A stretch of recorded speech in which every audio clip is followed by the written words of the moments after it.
Шановні сябры, шановне гаспадарства, 5 падзеяў ад Вячеслава Сіўчыка і я, Вячеслав Сіўчык. На мінулым тыдні 15-21 ліпеня я буду каментаваць наступныя 5 падзеяў. 21 ліпеня прэзідэнт США Джо Байден адмовіўся ад удзелу в будучых прэзідэнцкіх выбарах США. 16 ліпеня пахаванне сапраўднага героя Украіны Міколы Каханівскага в Киеве.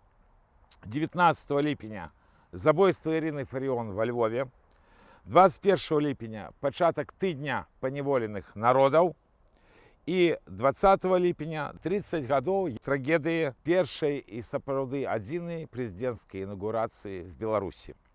Натуральна, самая галоўная навіна мінулого тыдня гэта, што в нядзелю 21 ліпеня Джо Байден написал, что он отмовляется от удела в президентских выборах. Я хотел бы нагадать глядачам, что якраз президент Злученых Штатов Америки захворел на коронавирус, и он зник. Было покушение на его основного соперника, кандидата от республиканской партии Трампа. Трамп выжил. Республиканская партия провела съезд, зацвердила Трампа кандидатом. И он выбрал себе вице-президентом 39-гадового Венса. Команда сформована. И это решение Байдена, оно вносит додатковый хаос в то, что будет отбываться до листопада, а магчыма и до инаугурации нового президента США. Потому что уже теперь раздаются голосы, что Байден не может выполнять обовязки президента Злученых Штатов Америки. Есть нестабильность. Хутчэй за все переемником Байдена будет сённяшний вице-президент Америки Камила Харрис. И впершыню прадстаўніца расавых і іншых меншасцяў будзе претендовать на посаду президента Злученых Штатов Америки.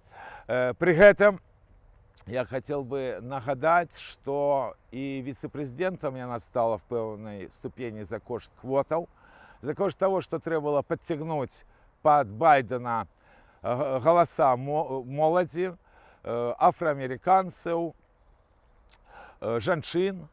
І гэта все вельмі несуцішальна для самой Америки, бо Байдена вельмі критикует, что он застался жить в 70-х годах. То есть ему ставили еще вину, кормя взроста. То, что он еще заспел той час, коли была свобода, коли не была растоптана практично декларация прав человека, и коли не вставлен был абсолют правам сексуальных, расовых, релігійных меншыняў, прычым ніхто нават не звяртае увагу, што паміж сабой гэтыя меншыні абсалютна неталерантныя. Таму сёння гэта ўжэ такія наративы всего Захада, в якім жылі і жывуць і все прэзідэнты Злученых Штатов Америки, і все кандидаты. Ці адбудзецца так, што впершыню гэтые меньшасти отрымают своего президента Злученых Штатов Америки, что будет далей, это все откажет сённяшние падзеі, сёлетние выборы. Але ж я звернул бы увагу своих глядачоў на вельмі важную рэч. Якраз 80 гадоў тому назад адбылася вельмі важная конференция в Злученых Штатов Америки. Есть там местечко такое British Woods, и там адбылась конференция, калі доллар зрабіўся практычнай валютай свету. Но я хотел бы нагадать, что доллару амаль што 240 гадоў, и з гэтых часу, где-то больше полутора стагоддзя, эта валюта не мела ніякого значения. Але ж падчас першай імперыялістычнай войны Злученыя Штаты Америки были вельмі зручным месцам, потому что война империалистичная шла в Европе, и за гэты час в Америце скопилось каля паловы мирового запаса золота. Другая сусветная война еще павялічыла все гэтыя запасы, довела до 3/4 сусветного запаса золота. И тому вось на гэтай конференции, якую я взгадал 80 гадоў тому назад, доллар практично вытеснил фунт стерлингов, бо раней валюта Великобритании была основной для международных платежей. Але кризисы и развитие света уже в 60-е годы оторвало доллар от золота, потому что на той конференции привязан был доллар до золота. И в 1971 году президент США Никсон зробив вельми серьезную поправку, отвязавши доллар от золота. И практично сегодня, в адрозненне от двух сусветных войнов, Злученные Штаты Америки зусім іншие, чем были в конце 20-го стагоддзя. И я хотел бы просто звернуть увагу, что при любом президенте, в звязку с тем, что сама международная валюта, доллар, и она под великой погрозой, просто Третья сусветная война, это будет еще громаднейший финансовый кризис, кризис страшный. І, може бути, не випадково, що на тижні так само перед этой достатково трагічної для будущего події рішення президента Злучених Штатів Америки відбувся глобальний збой. Ви ведаєте, потерпели практично всі уряди, були спинені перельоти, обтяжарена праця банків, що показало на хрупкость всего глобального света, нават калі не адбываецца война. На великий жаль тое, что сегодня президент Злученых Штатов Америки, а это самая ведущая краіна Захада, з'яўляецца хромой качкой, гэта таксама павялічвае шансы для вельмі негативных падзеяў у свеце. Шановные сябры, свой да свайго па свае. Запрашаю 28 ліпеня о 14 године помнік Коперніка в Варшаве. Разом адсвяткуем сапраўдны дзень незалежнасці 27 ліпеня, які незаконно отменил злочинный режим Лукашенко. 28 ліпеня, неделя, о 14 године помнік Коперніка, Варшава. Свой да свайго па свае. 16 ліпеня Киев и Украина развіталіся сапраўдным героем Украины, кіраўніком добровольчего руха АУН Миколом Каханівским. Я хочу выкарыстаць свой YouTube-канал для того, каб сказать некалькі слов про гэтага выбітнейшага дзеяча нацыянальна-вызвольнай барацьбы, якого я вельмі добра асабіста ведаў, якого заўсёды паважал, які был моим побратимом. Нагадаю, что загинул ён 10 чэрвеня под Волчанском, будучи шараговым ЗСУ. Это при тым, что он сам створил добровольчий батальон АУН, праз які прайшло вельмі великая колькасць беларусаў. Мікола, в адрозненне ад іншых дзеячоў Украины, ён вельмі добра ведал ситуацию в Беларусі. Яшчэ да знаёмства са мной он ліставаўся шмат з кім з беларусаў, тым ліку з беларусамі, якія зносілі злачынныя помнікі Леніна на беларускай землі. Гэта ён працягваў рабіць. И позднее, як мы познаёміліся, калі в 11 годзе я апынуўся в Киеве, Микола Каханівскі прымаў акцыі практычна ва ўсіх, прымаў удзел практычна ва ўсіх акцыях салідарнасці з Беларусю, які праводзіў рух салідарнасці разам. І якраз той момант он ствараў камітэт вызвалення палітвязняў, і гэтая арганізацыя зрабілася партнёрскай для руха салідарнасці разам. Таму Микола Каханівскі удзельнічаў больш чым сотні акцый в падтрымку беларускіх палітвязняў, падтрымку Беларусі. Мы гэта памятаем. Вельмі добра, што было вельмі шмат людзей на развітанні з Міколам Каханівскім і Михайловскім саборы, і на Майдане, і падчас пахавальнай уже халтураў, пахавальнай вечеры, там было больш 300 чалавек. Мне вельмі шкада, што я не быў у гэты час в Киеве. Але я могу сказать наступное. Шмат хто кажа про перамогу Украины. Так вось, перамога Украины может быть только так, як хотел Микола Каханівскі. Только Украина Миколы Каханівскага может перамагчы. Еще раз, шчырыя спачуванні Катрусі Каханівскай, шчырыя спачуванні всім сябрам добровольчего руха АУН, шчырыя спачуванні Украины. Вечная память. Третья падзея, она таксама жахлівая, таксама звязана з Украінай. Гэта 19 ліпеня, калі забіта была Ірына Фаріон. Ірына Фаріон – это вельмі вядомы палітык ва Ўкраіне. была депутатам ад ВО «Свабоды» в Верховнай Радзе в часы Януковіча. Але ж найбольш вядомая яна як проста барацьбіт за украінскую мову, і калі казаць праўду, то і забілі яе за мову, забілі в Киеве. Абсолютно упэўнены, што тыя наративы, якія часам я читаю в Фейсбуку, што Ірына Фаріон была нейкая, не такая, як трэба, але ж все роўна трэба ушанаваць ее памяць, яны вельмі негеглыя і вельмі шкодныя. Справа тым, што Ірына Фаріон многія рэчы фармулявала, якія іншыя проста баяцца казаць. Расійская мова забівае. Русский язык ёсць чужы для всіх народаў, якія былі паневоленыя Кремлем. І на вялікі жаль, рабство – это таксама русский язык. И вот это рабство до такой ступени въелося в мозги людей, в глузды людей, что яны хочуць и далей жить в этом рабстве и казать на мове оккупантов, что суперечит просто нормальности, про что и казала Ирина Фаріон. Казала и в часы ранейшие, казала и перед самой своей смертью. Еще что адметна, што яна не падтрымлівала і была апанентам як і ВО «Свабоды», і Парашэнкі, і Зеленскага. Уладу Зеленскага яна абсалютна не спрымала, можна паслухаць, што яна казала, як называла гэтую ўладу. І забойство Ирины Фаріон адбылося в дастаткова трагічны час. Я хотел бы только еще раз подкреслить, что протягивается ползучий наступ на Украину российских войскаў. І хотел бы прокоментовать, выкарыстоўваючы магчымасць, публікацыю былого британского премьера Джонсона.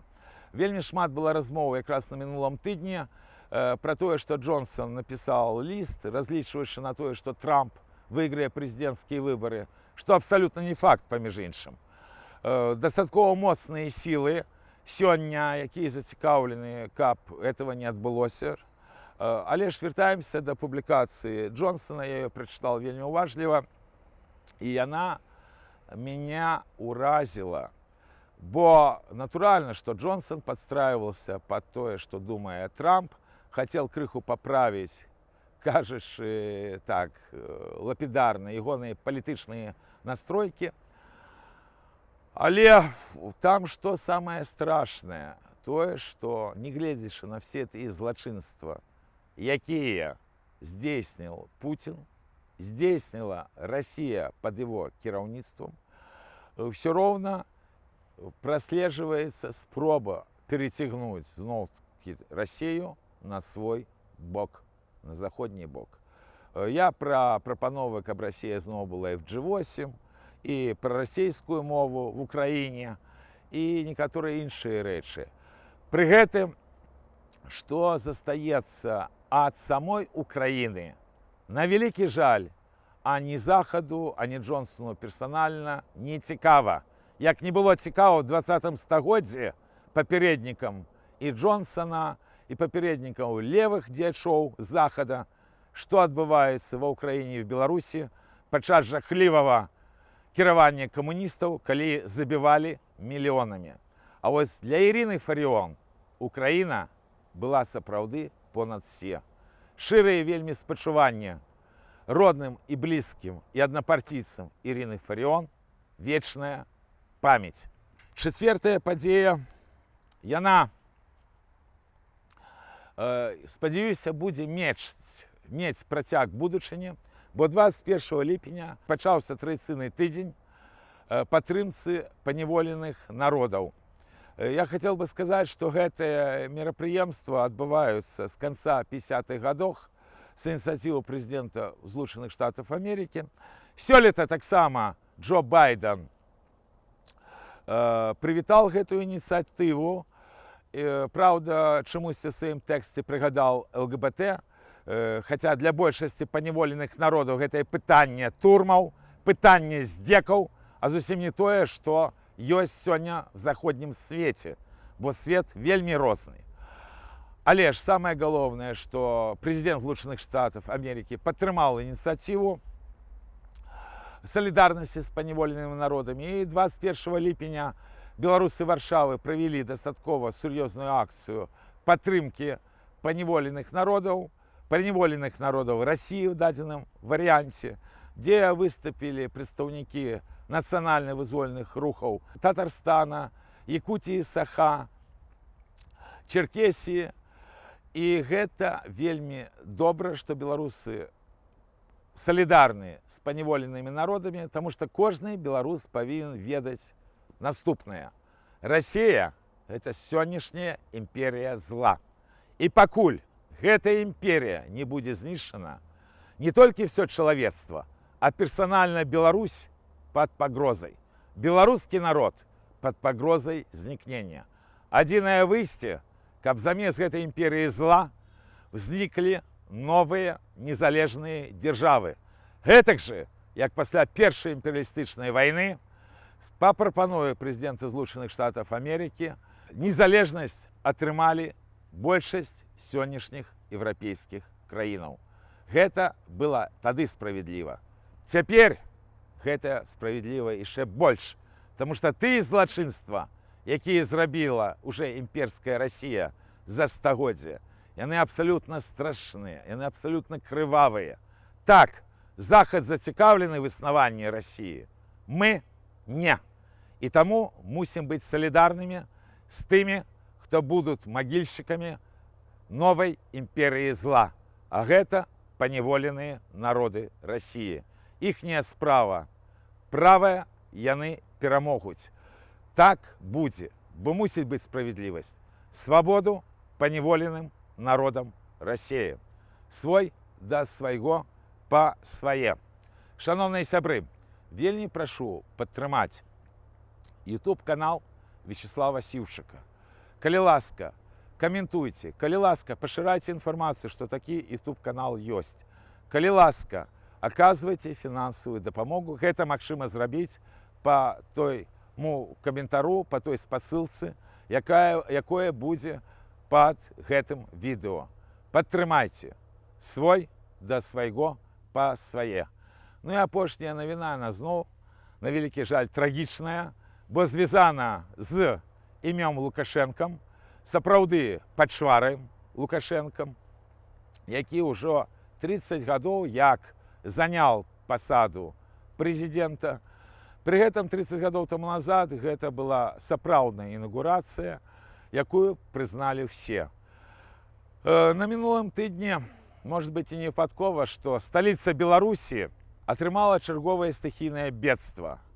Выпала 18 ліпеня такая колькасць ападкаў, якая ніколі не фіксавалася падчас метеоназірання. Менск проста затапіла. І вось, на вялікі жаль, лукашэнкаўская банда, а цяпер лукашэнкаўска-пуцінская, яна таксама затапіла Беларусь. На мінулым тыдні сам пачвара Лукашенка назваў жахлівую лічбу 20 000, як ён сказал, сидельцаў, як ён сказал, тых, кого называют палітзняволенымі. Гэтая лічба абсалютна праўдападобная, в адрозненне ад тых лічбаў, якія прыводзяць праваабаронцы, якія гучаць, и показывает весь трагизм ситуации, в якой опынулся белорусский народ. Только вслухайтесь, 20 000 сидельцев, так называемых политвязнев. Это простая мова пачвары Александра Лукашэнкі. Это не только зламаны лёс тых десяткаў тысяч беларусаў, якія палітвязні. Гэта трагедыі беларускіх сем'яў, якія маюць палітвязняў, потому што ціск ідзе на ўсіх. Это трагедыя Беларусі, пра якую практычна мало того, што амаль што не кажуць, але ж называюць лічбу, самі ведаюць якую, 1400 палітвязняў. То есть мы маем на парадак меншую лічбу. А палітычныя рэпрэсіі нарастаюць. Палітычны тэрор практычна гэтай улады супраць беларускага народа. Наогул вот эти природные катаклизмы, и ураган, а ўжо вядома аб тым, што мінімум 6 беларусаў загінула ад урагана пазамінулага тыдня, і шмат яшчэ населеных пунктаў ёсць, дзе няма электрычнасці, чаму Лукашенко і праводзіць гэтай свае нарады, падчас якіх ён і назваў лічбу 20 тысячаў. Гэта таксама такі ўжо нейкі прыклад біблейскіх часоў, які асвячае беларускую трагедыю, але ж яна асвячаецца і ў імёнах. Бо на мінулым тыдні стала вядома, што не толькі страшныя захворванні маюць вядомая палітвязень Паліна Шаренда-Панасюк. Яна чарговы раз знікла, родныя не ведаюць, дзе яна знаходзіцца. Менавіта Паліна з'яўляецца абсалютна немагчымай проста ілюстрацыяй тэрора незаконных уладаў супраць беларускага народа. Таму што так здзекавацца з жанчыны, з маці, гэта могуць толькі сапраўды нелюдзі. Гэтымі нелюдзямі з'яўляецца банда Александра Лукашэнкі. Большасць беларусаў это даўным-даўно ведае, але ж пакуль гэтая банда маюць уладу, і на вялікі жаль ей моцна падыгрываюць на захадзе, таму што рашэнні, якія прынятыя былі наконт немагчымасці аўтамабілям з беларускімі нумарамі прыязджаць в краіну Балтіі, гэта все ідзе толькі на карысць Лукашэнкі. Гэта ідзе супраць беларусаў, але ж узмацняет рэжым, узмацняет маскоўскі ўплыў Беларусі і, між іншым, павялічваюць антизаходнія настроі паміж насельніцтва Беларусі. Такім чынам, праз агентуру, праз Брюссель Беларусь рыхтуюць да вайны на боку России. Навошта? Про это можно долго распавядаць, але ж тут пэўная логіка ёсць.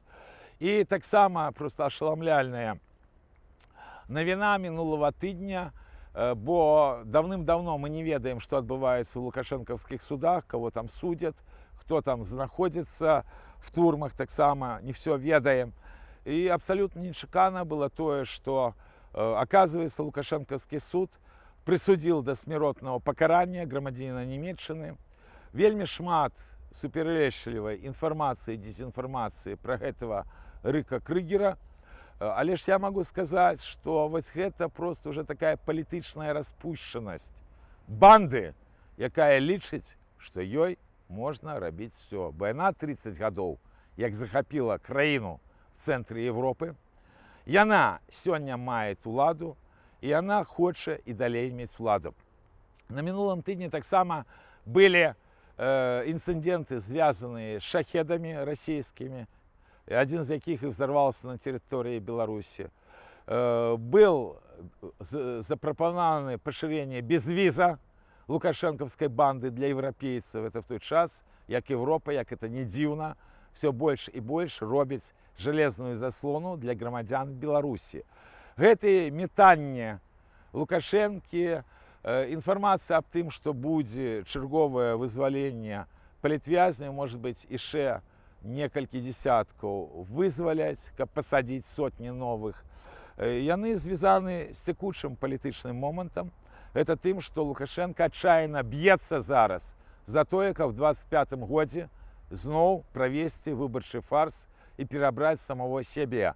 Бо я уже казал в передачах, и думаю, что глядачи это повинны памятать, в часы 2020 года, калі праз гибридную атаку России, введение в белорусскую политику новых персоналей, Лукашенко подвис и явно пообещал Путину, что это было в апошний раз, и наступный раз он уже не будет претендовать на посаду президента. Зараз ситуация изменилась, ідзе дастаткова жорсткая барацьба і внутри банды, але ж пакуль мы гэтага выкарыстаць не можам, бо гэта накладаецца на глобальны працэс падрыхтоўкі да Трэцяй сусветнай вайны, дзе Беларусі уже загадзя наканавана страшная роля, хаця і жахлівая роля беларускага народа і Беларусі была падчас першых двух імперыялістычных войнаў. І пры гэтым беларускі народ нічога і не атрымаў взамен за тыя пакуты,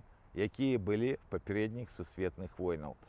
Не ведаю, якім чынам будуць развівацца падзеі да бліжэйшага лістапада 2024 года в гэтым накірунку. Тым больш цяжка прагназаваць, што адбудзецца, калі все-таки будзе абраны прэзідэнт Злучаных Штатаў Амерыкі. Але хацеў бы нагадаць самае галоўнае тым, хто меня зараз чуе. Гісторыя Беларусі вядомая. Беларускі народ выжыў в жахлівых умовах 20-го стагоддзя. Выжыве беларускі народ і цяпер. Нашая задача, каб гэтае ліхалецце не было страчана для будучыні беларускай нацыі, для будучыні тых беларусаў, которые толькі зараз нараджаюцца. Яны мусяць жыць вольнай еўрапейскай краіне, дзе паважаюцца правы людзей, а не всіх, кого попало. За гэта, за тое, каб Беларусь была еўрапейскай краінай, гінулі і гінуць лепшыя прадстаўнікі беларускай нацыі. Давайте рыхтаваць разам беларускі цуд, бо тое, што 30 гадоў таму назад адбылася інаўгурацыя Лукашэнкі, гэта ўжо гісторыя, гэта ўжо трагедыя, і вельмі патрэбна, каб гэтая банда сышла в небыт разам са сваімі датамі. Беларусь павінна вызваліцца. Гэта можна зрабіць нават праз цуд. І гэты цуд мусіць быць. Бо Беларусь жыла, жыве і будзе жыць. Жыве Беларусь!